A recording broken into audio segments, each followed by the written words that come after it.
quite good enough. Now I believe tomorrow that's when the new Apple App Store is going to be opening, and I want to get your thoughts on that.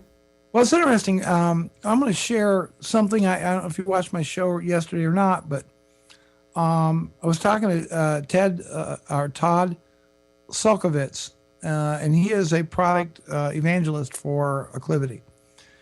And because they make Account Edge, which is for the Macintosh and Windows, I asked him what his thoughts were as a software house with the Apple App Store, and he said,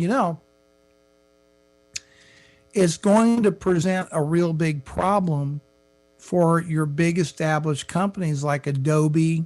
He goes, Adobe can't sell Photoshop on the Apple App Store because it doesn't fit the guidelines. We do use certain proprietary APIs and that kind of stuff in our software. So he said, for independent software developers, this is great. This is going to be great. But he says, for example, we need to register our users at the time of sale. We need to have this information where Apple wants to basically retain that information. Because they're selling software that requires quite a bit of support. Oh, okay. Well, I could see. Well, actually, now that you mentioned, I could see like the large, audio editing, the big video editing, and things like that. I could see where that might be a problem as far as certain rules that you have to. Wish Corndog was here because he was all about that for a while. I keep hitting this stupid microphone. But he was all about the rules of that, and especially about APIs and all that, and what they'll accept and what they won't accept.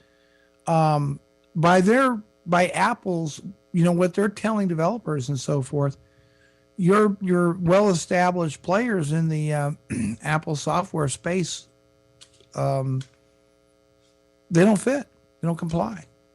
Well, like you said before, it's great for like third-party, smaller independent software developers.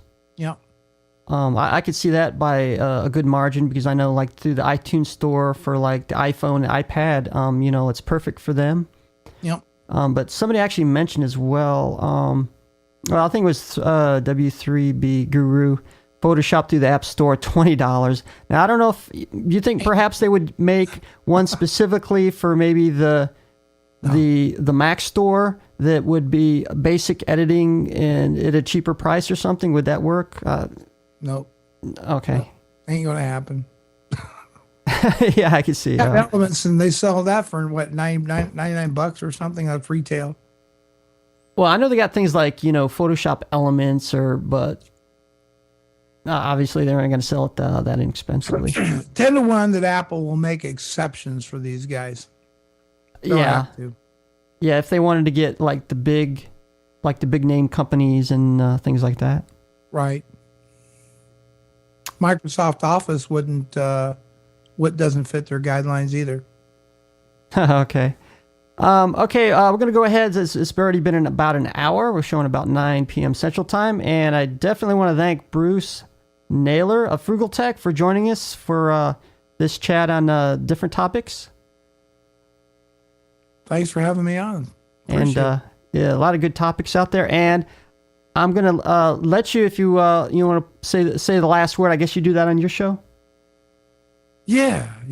Okay, we'll give you I'll call it the last word. That way I don't copy you. So, and this time I activated links. If you want to put any links in there, then go ahead. I invite everybody to come check us out at live.frugalbrothers.com. I do a show twice a week, Tuesdays at 3 p.m. Eastern Standard Time.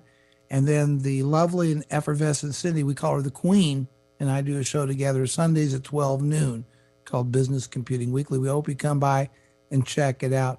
I'll put the link in there for you as well in the chat room. And just, Steve, thank you so much. You've been a gracious host, and always fun to talk to our friends on here.